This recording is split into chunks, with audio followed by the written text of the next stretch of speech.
Hello, வணக்கம், நமஸ்காரம், good morning. இன்னைக்கு நான் பிசிக்ஸ்ல அடுத்த எபிசோடு ஒன்று பார்க்க போறோம். ஜாஸ்தி கிடையாது, இதோட பிசிக்ஸ் முடியுது. அதுக்கப்புறம் இனிமேல் actual electronics and embedded system ப்ரோக்ராமிங்க்கு அடுத்தது போயிடலாம். பட் இது வந்து ஒரு basic of electrical and electronics நம்ம எல்லாரும் தெரிஞ்சுக்க வேண்டியது, கொஞ்சமாவது தெரிஞ்சுக்க வேண்டியது அவசியம். நாம டெக்னிக்கல் லைன்ல போறதா இருந்ததுன்னா. லெசனுக்கு போறதுக்கு முன்னாடி ஒன்று சொல்லிக்கிறேன். அதாவது நான் வந்து ரெகுலரா வாரம் கரெக்டா நான் ரெக்கார்ட் பண்ணி அப்லோட் பண்றதுல நான் ரொம்ப டைம் பிஸியா இருக்கேன். எப்ப அப்லோட் பண்றேன்னு எனக்கு தெரியாது. நீங்க அதை பாக்குறதுக்கு நீங்க இன்ட்ரெஸ்டிங் இருந்ததுன்னா நீங்க பெட்டர் நீங்க இந்த யூடியூப் சேனலுக்கு சப்ஸ்கிரைப் பண்ணிருங்க. ஸோ நான் ஒவ்வொரு தடவையும் அப்லோட் பண்றப்போ உங்களுக்கு நோட்டிபிகேஷன்ஸ் வரும். ஓகே, இப்ப வந்து நெக்ஸ்ட் நாம வந்து பிசிக்ஸ்லயே வந்து எலக்ட்ரிசிட்டி அண்ட் எலக்ட்ரானிக்ஸ் அதனோட பேசிக்ஸ் எல்லாம் கொஞ்சம் பார்க்கலாம். பயப்படுறதுக்கு எதுவும் இல்லை. எல்லாருக்கும் ரொம்ப புரியுற மாதிரி ரொம்ப சிம்பிளானதுதான் பார்க்க போறோம். அது உங்களுக்கு புரியாட்டையும் கூட நீங்க ரொம்ப கவலைப்பட வேண்டாம். இதெல்லாமே வந்து நீங்க தியரி இதெல்லாமே தெரிஞ்சுக்கிட்டா நல்லது, தெரிஞ்சுக்காட்டி அதிகமா ப்ராப்ளம் இல்லை அப்படிங்கிற மாதிரியான லெசன்ஸ் தான் இதெல்லாம். Okay, electricity and electronics. Current அப்படின்னா என்னது? கரண்ட்ங்கிறது வந்து it is a steady flow of something. Water current தெரியும், ஏர் கரண்ட் தெரியும், எலக்ட்ரிக் கரண்ட் தெரியும். அது எல்லாமே வந்து ஸ்டெடி ஃப்ளோ ஆஃப் சம்திங். அந்த கரண்ட்டுக்கு வந்து சில ரூல்ஸ் இருக்கு.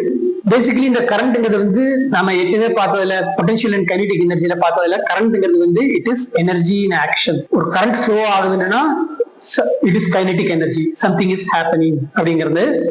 It can be used to do some work. அதோட ரெக்குயர்மெண்ட் வந்து already potential energy must be available. பொட்டன்ஷியல்னா என்னது? பொட்டன்ஷியல்னா பண்ணக்கூடிய ஒரு பவர் இருக்கு, இன்னும் பண்ணக்கூடிய ஒரு பவர் இருக்கு, நம்ம ஏற்கனவே பார்த்துருக்கோம்.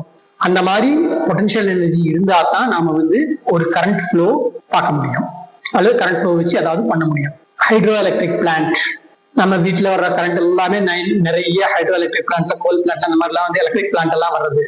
அது ஒர்க் பண்றது எப்படி? River is flowing and while river flows ஒரு டர்பைன், ஃபேன் மாதிரி ஒரு டர்பைனை வந்து அந்த லிவர் வந்து சுத்திக்கிட்டே போகுது. அந்த சுத்துற டர்பைன் வந்து ஒரு ஜெனரேட்டரை ஆப்ரேட் பண்றது, அது ஜெனரேட்டரை சுத்துறது. அந்த ஜெனரேட்டர் வந்து it converts mechanical energy into electric energy which is transformed out, sent out through wires. அதுக்கு சில ரூல்ஸ் எல்லாம் இருக்கு. பட் மெயினா வந்து இதுக்கு தேவையானது வந்து there should be a water flow from upstream to downstream. Water மேல இருந்து எப்பவுமே கீழே விழும் due to gravitational force. இதுல ரெண்டு டைப் இருக்கு. ஒண்ணு வந்து ரன் ஆஃப் த ரிவர், ஆறே வந்து தன்னால கீழே வாட்டர் ஃபால், நீர்வீழ்ச்சி மாதிரி கீழே விழுந்ததுன்னா அது வந்து ஆட்டோமேட்டிக்கா ஒரு கைனடிக் எனர்ஜி ஃபார்ம் பண்ணும், வாட்டர் கரண்ட் ஃப்ளோ பண்ணும். இன்னொன்று வந்து டேம் அல்லது ரிசர்வாயர். ரிசர்வாயர்ல வந்து உள்ளுக்குள்ள சாதாரணமா வர்ற தண்ணி எல்லாத்தையும் சேர்த்து வச்சுக்கிட்டே இருந்தா அந்த தண்ணியோட லெவல் மேலே ஏறிக்கிட்டே போகும். நல்லா ஃபுல்லா மேலே ஏறினதுக்கு அப்புறம் அதை திறந்து விட்டோம்னா தண்ணி கீழே ஃப்ளோ ஆகும்.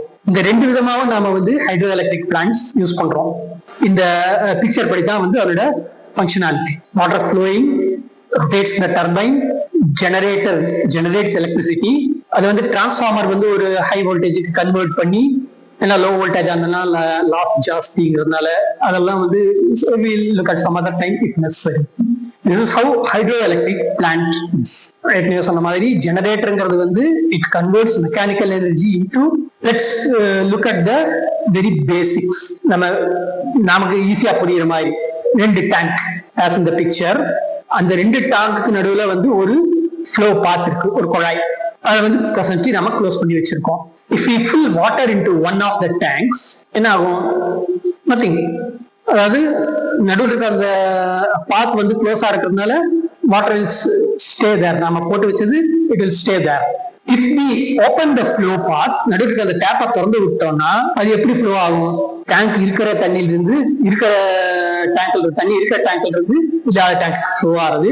அந்த டேங்க்ல இருக்கிறது எல்லாமே 100% ஃபுல் அண்ட் ஃபுல் இந்த டேங்க்கு வந்துடாது, கரெக்டா பாதி வரும். எப்ப நிக்கும்னா இந்த ரெண்டு டேங்க்லயும் அதனோட லெவல் வந்து it should be at the same level. அப்படி இருந்ததுன்னா ரெண்டுமே ஈக்குவல். இந்த சைடு அந்த சைடு போகாது, அந்த சைடு இந்த சைடுக்கு வராது. ஓகே, இப்ப வந்து ஜஸ்ட் திறக்கிறதுக்கு பதிலா ஒரு டேங்கை வந்து நாம மேல தூக்குறோம். இந்த ஒரு சிச்சுவேஷன்ல if you open that path, தண்ணி எது வரைக்கும் வரும்? பாதி வராது. மேல இருக்கிற தண்ணி ஃபுல்லா கீழே வந்துடும்.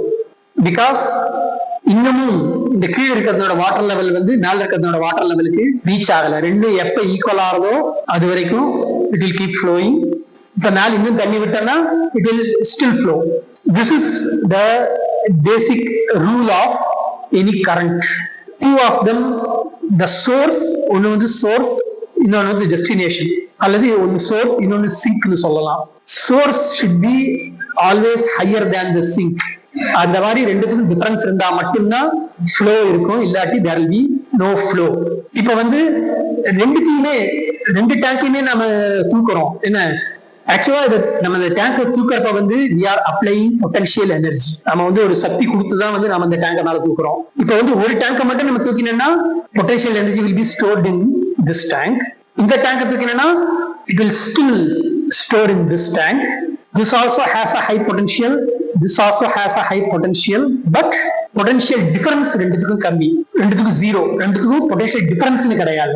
இப்போ ஒரு டேங்கை நம்ம கீழே விட்டோம்னா இன்னொரு டேங்க்ல தண்ணி ஆட்டோமேட்டிக்கா கீழே வந்துடும். That is a different thing. What we want to look at here right now is look at the word potential difference. சோர்ஸுக்கும் சிங்க்குக்கும் நடுவுல எனர்ஜியில ஒரு டிஃபரன்ஸ் இருக்கணும். Only then there will be a current or there will be a flow. அந்த tank பதில் இந்த டேங்கை நான் தூக்கினேன்னா simple, இந்த டேங்க்ல இருக்கிற தண்ணி so there is no இதுதான் வந்து சோர்ஸ், இதுதான் வந்து சிங்க் அப்படின்ட்டு நம்ம வந்து ஹார்ட் கோரா டிஃபைன் பண்ணல. எது ஹை லெவல்ல இருக்கோ that will source, எது லோ லெவல்ல இருக்கோ that will sink. இதை ஓபன் பண்ணி விட்டோம்னா அந்த பக்கம் இருக்கிறதெல்லாம் இந்த பக்கம் வந்துடும். This is a very simple like explanation of water current. Okay. Potential difference வந்து current flows only when there is difference in levels. It needs a potential difference for the current to flow and open path for the current to flow. நம்ம வீட்ல பாக்குறோம் overhead tank. கீழே இருக்கிற தண்ணியை வந்து மேல கொண்டு போறதுக்கு வந்து we'll have to use a motor. Motor வச்சா தான் கீழே இருக்கிற தண்ணி வந்து மேல ஏத்த முடியும். Because we'll have to apply energy. But மேல இருக்கிற தண்ணி கீழே வர்றதுக்கு வந்து it already has the potential. It will just flow.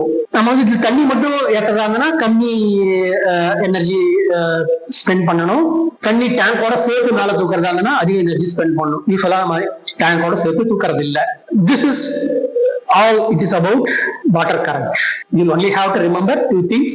There must be a potential difference and there must be a path to flow between the source and the sink. Okay, this is water current. அடுத்தது வந்து electric current, electronic அப்படின்னு பார்க்கலாம். Electronic அப்படிங்கிறது முதல்ல என்னதுன்னு முதல்ல நம்ம கொஞ்சம் புரிஞ்சுக்கலாம். எல்லாமே நம்ம ஸ்கூல்ல படிச்சதுதான். இன்னொரு ஒரு ரெக்கலெக்ட் பண்ணி பார்த்துக்கலாம். ஆட்டம், அணு நமக்கு தெரியும், நிறைய நம்ம படிச்சிருக்கோம். இந்த அணுவோட பகுதிகள் என்னென்னது? Electron, proton, neutron. இதுதான் மேஜரா அணுவோட பகுதிகள். அதுல சென்டர்ல இருக்கிறது வந்து புரோட்டான்ஸ் அண்ட் நியூட்ரான்ஸ் சேர்த்து நியூக்ளியஸ்னு சொல்லுவோம். இதுல பாத்தீங்கன்னா எலக்ட்ரான்ங்கிறது வந்து நெகட்டிவ் சார்ஜ் அண்ட் புரோட்டான்ங்கிறது வந்து பாசிட்டிவ் சார்ஜ். நம்ம ஸ்கூல்ல படிச்சது அதுதான் சொல்லி கொடுத்துருக்காங்க நமக்கு. Electron is negative charge, proton is positive charge, neutral is no charge, neutral charge. இப்போ ஒரு எலிமெண்ட் பொறுத்து அதோட அட்டாமிக் வெயிட் பொறுத்து தான் வந்து எந்த எலிமெண்ட்னு தெரியும். ஹைட்ரஜனுக்கு வந்து அட்டாமிக் நம்பர் 1, ஹீலியமுக்கு வந்து அட்டாமிக் நம்பர் 2. அந்த மாதிரி ரொம்ப ஹை அட்டாமிக் நம்பர் இருக்கிறது எல்லாமே வந்து ரேடியோஆக்டிவ் எலிமெண்ட்ஸா போயிடும். Usually electrons and number of electrons and number of protons will actually be equal and opposite so that they balance each other, and this atom is in a neutral state. It's not having any stored energy. In the electron வந்து it's not just in position, it keeps rotating around the nucleus in several orbits. This is like exactly the same as planets rotating around the earth rotating around the sun's rotating around the galaxies rotating around some black hole. They are all holding each other in balance, pulling and pushing. Nucleus la vandu protons vandu it is all there in the center. Electrons da vandu வெளியில சுத்தி வர்றது. Now we look at what an ion is. Ion அப்படிங்கிறது ஆட்டம் மாதிரியே தான், but electron can be displaced by applying electric energy. இந்த electron நம்ம இந்த நியூக்ளியஸ் சுத்தி வர்றது வந்து ஒரு எனர்ஜி அப்ளை பண்ணோம்னா அந்த எலக்ட்ரானை வந்து தனியா பிரிக்க முடியும். அந்த மாதிரி பிரிச்சு எடுத்தது ஆட்டம் பேரு தான் வந்து அயான். அயான்ங்கிறது வந்து ஆட்டம்ங்கிறது வந்து it is fully stable, equal number of electrons and protons. அயான்ங்கிறது வந்து it is unstable because it has either one extra electron or one less electron. Actually there are different names for that. ஒரு ஆட்டம் இருந்து ஒரு எலக்ட்ரானை remove பண்ணிட்டேன்னா that is called cation. ஒரு minus charge ஒரு எலக்ட்ரானை எடுத்துட்டதுனால it has one proton more than electron. Proton is positive charge, so the cation வந்து it is always positively charged. Anion வந்து there is a space which can actually get one more electron. By actually applying some energy, we can push an electron into this atom. In this case, there will be one electron more than protons, so this is negatively charged and this is called anion. Cation, anion. The ion தான் வந்து நமக்கு electric and எலக்ட்ரானிக்னோட very basics. இப்ப வந்து நம்ம கண்டினியூஸா ஒரு energy apply பண்ணிட்டே இருந்தோம்னா electrons will keep displacing continuously and அடுத்த ஆட்டம் ஒரு எலக்ட்ரான் வந்து it will go to the next atom, it will again go to the next atom. By pushing, the electron will flow throughout the atoms in that material. நம்ம இன்னொன்று நம்ம தெர்மல்ல பார்த்திருப்போம் ஸ்கூல்ல conductors, good conductor bad கண்டக்டர்னு நம்ம படிச்சிருப்போம். எலக்ட்ரிக்லயும் there are good conductors and bad conductors, or good conductors and insulators. The best conductor we know is gold, then silver, copper, aluminium.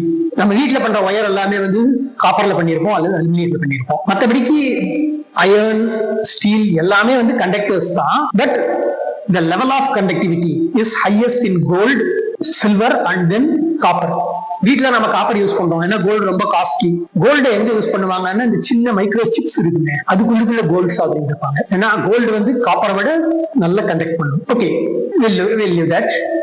இப்போ electric கரண்ட்னு பாத்தீங்கன்னா it is the flow of electrons through a conductor. This is basically called the electric current. Again the condition is there must be a potential difference and there must be a closed path. நம்ம எல்லாருக்குமே இது நல்லாவே தெரியும். Battery, we have one positive terminal and one negative terminal.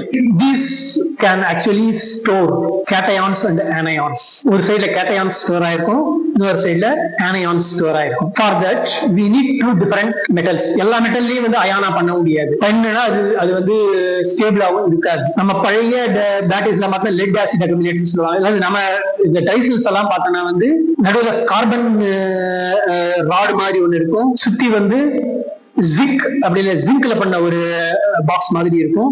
These two are the positive and negative terminals and between them there will be something called electrolyte. ஏன்னா இந்த ions வந்து டைரக்டா அந்த பேட்டரிக்கு உள்ள வழியாவே டிஸ்சார்ஜ் ஆயிடக்கூடாது. பேட்டரிக்குள்ளேயே இங்கிருந்து எலக்ட்ரான்ஸ் எல்லாம் நேரா இதுக்குள்ள போயிடக்கூடாது. அதுக்காக வந்து there is a special chemical called electrolyte inside there. Actually electrolyte வந்து it's a little bit more advanced also. It can allow electrons but not the other side. அந்த மாதிரிலாம் இருக்கு. And again this battery we have two types.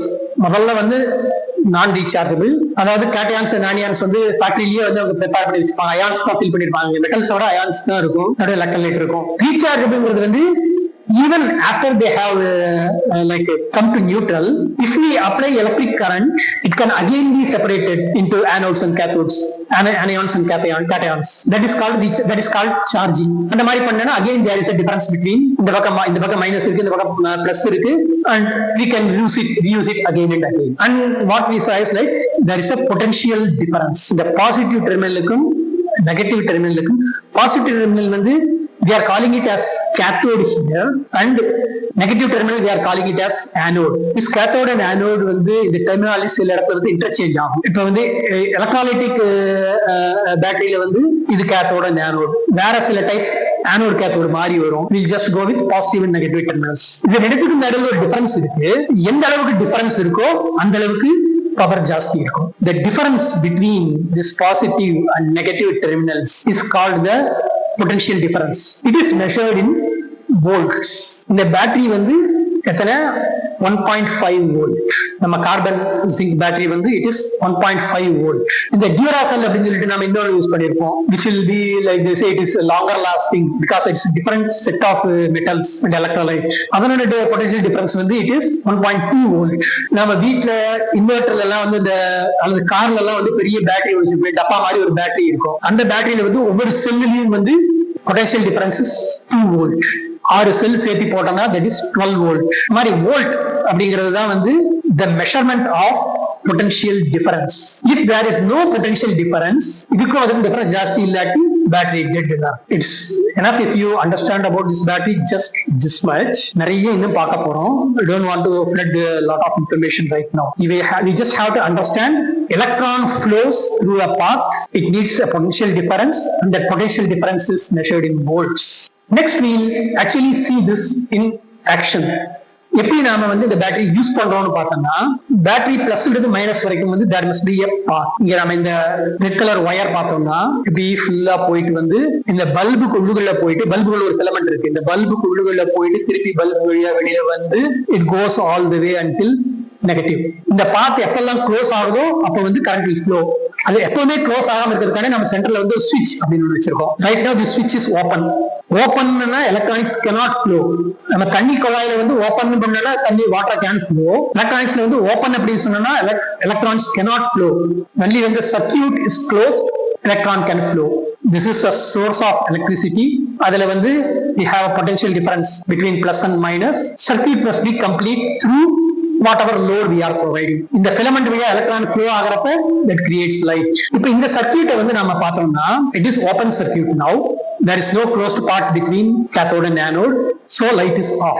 When we close it, அந்த switch close பண்ணோம்னா electrons flow from the negative terminal of the battery through the bulb into the positive terminal. இல்ல the electron is flowing from the negative terminal, but we say that current is flowing from positive. Electron direction opposite தான் current flow ஆகுதுங்கிறது that is the standard சொல்றது அப்படிதான். Current வந்து plus இருந்து மைனஸ்க்கு flow ஆகும். Plus வந்து high potential இருக்கு, minus வந்து low potential இருக்கு.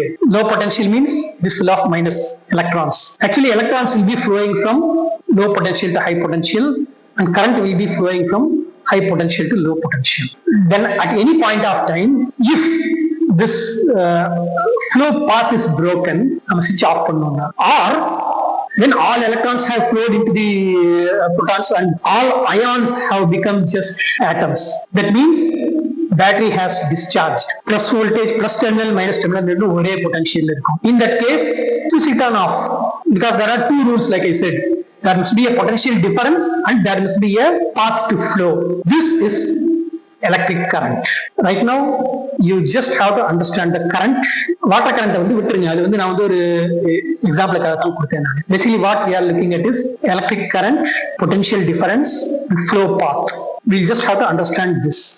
இது உங்களுக்கு புரிஞ்சதுன்னா நீங்க வந்து பாதி எலக்ட்ரிஷியன் ஏற்கனவே ஆயாச்சு. We'll see in the next class.